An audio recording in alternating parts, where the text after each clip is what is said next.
pacífico no que os veciños recibiron 1001 insultos, 1001 agresións, 1001 provocacións e non hubo ningunha solla bofetada. Que pasou nese período inmediato? Veciños que entran no cárcere, se volve a ocupar o concello que acababa de ser desaloxado e ata que lo saen do cárcere, porque saístes, non? Saístes.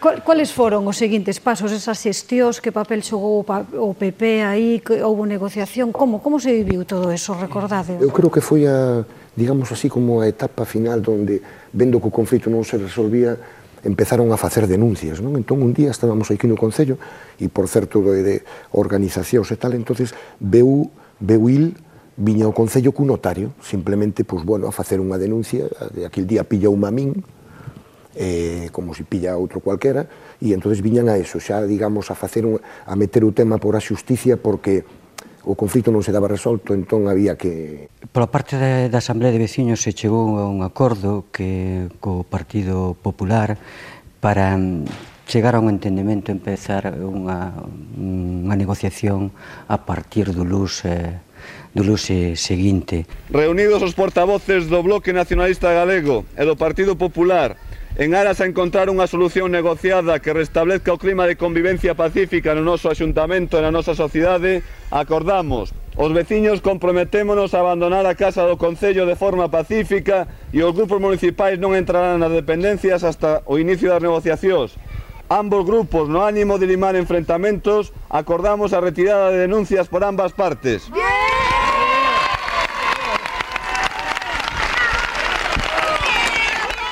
Quiero manifestar que una vez que se restablezca el normal funcionamiento de la vida municipal, no adoptaré, y esto queda muy claro, ninguna postura de revanchismo político, a pesar de que dicen que sí soy revanchista. Pero ás 3 da tarde, pois de Ourense chegou a noticia de que non habían cumprido o pactado, non habían retirado as denuncias e que a xuíz había ordenado prisión para 5 veciños.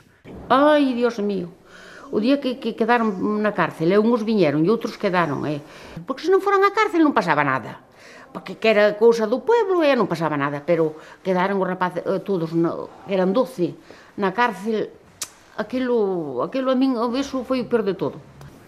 E eu no momento de coñecela ali mesmo no xudgado, o que se me veu á cabeza era que se iba a provocar unha situación en Allariz moi difícil de controlar e de xestionar.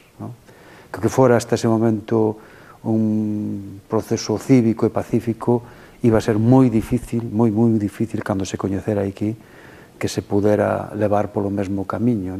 E chegou un recado que o meu irmão, me parece que fora, o meu irmão pequeno, que, bueno, que se había metido na cárcel, entón o pai do Quín levantouse como un resorte, o logo igual, saímos todos a correr pola carretera para baixo e empezar a fazer cousas, un que quería un escopeta, outro que non sei que, un rollo deste tipo, non? Entón foi un pai dun, Eulogio, tiña un fillo na cadea e ese home estaba enfermo de cáncer, dun cáncer terminal que todo o mundo sabíamos.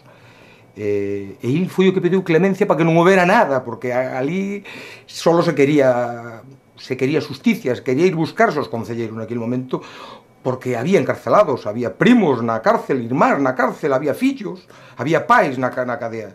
E aquí o home se subiu á mesa e foi o único que foi capaz de parar aquela masa para que non houbera violencia.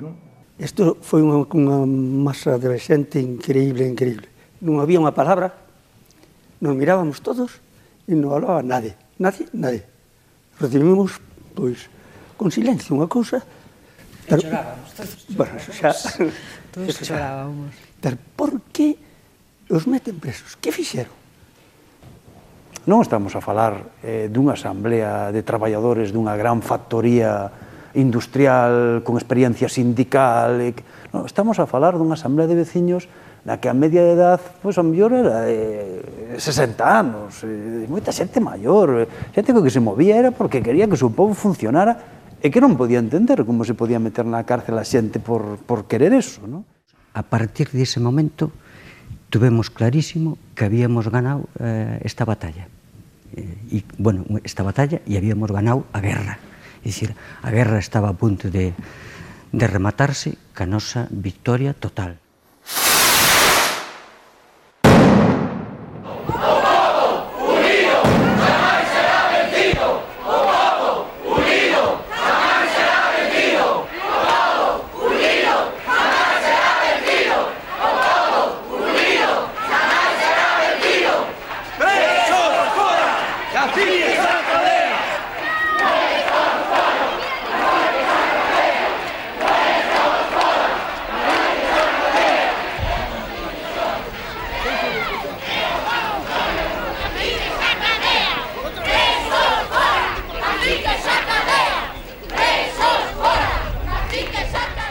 Os que mellor pasamos fomos os que estábamos na cárcel, porque ao fin e ao cabo ali non facíamos nada e o auténtico problema foi esa semana aquí en Allariz, non? Cando estábamos aí, que estaban lendo a carta, non? Que se leía a carta que mandaban desde prisión, eu recordo ese momento, non? Que eu creo que a mitad da xente que estaba na praza chorando, eso é verdade. Estimados veciños de Allariz, son aqueles que non poseen razóns senón únicamente intereses personais os que torpedean e manchacan calquera intento de arreglo pacífico. Pensaban estúpidamente que encerrándonos a unha parte insignificante deste magnífico pobo iban a romper a súa moral. Non o conseguirán. Non hai muro que nos separe dos nosos veciños, nin hai caciques suficientes en todo o mundo para pagar a loita do pobo de Allariz. Firmado Locho, Miro, Ángel, Kiko e Kim.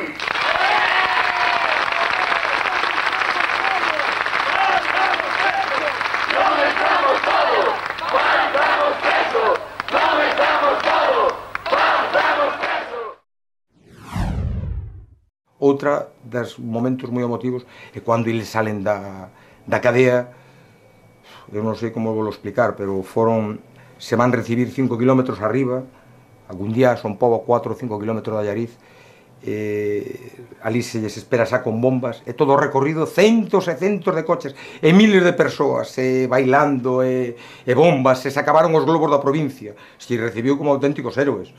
Eso foi un momento tamén moi emotivo, moi emotivo, moi emotivo. Cando saliron da cárcel, a alegría máis grande. Eu creo que de todo o couso, porque o outro pasa.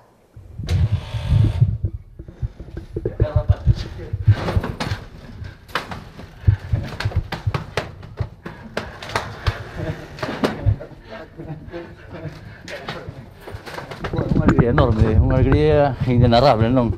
Eso, ademais, esperando como está esperando todo un pobo que está aí detrás nosa e que é o verdadeiro, artífice de todo isto.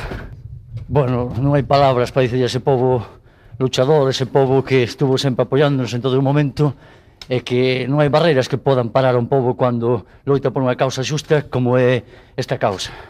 Supoño que nestes días, bastantes días, reflexionaríades sobre moitas cousas, non? Dache para todo, dache para maquinar todo eso.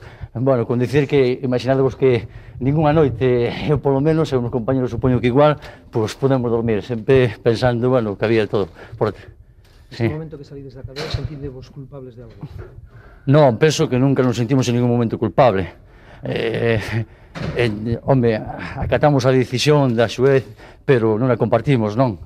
Eu penso que é unha causa xusta, vou reiterar o que dixen antes, non?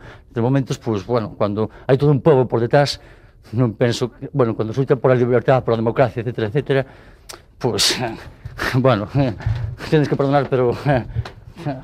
Gracias.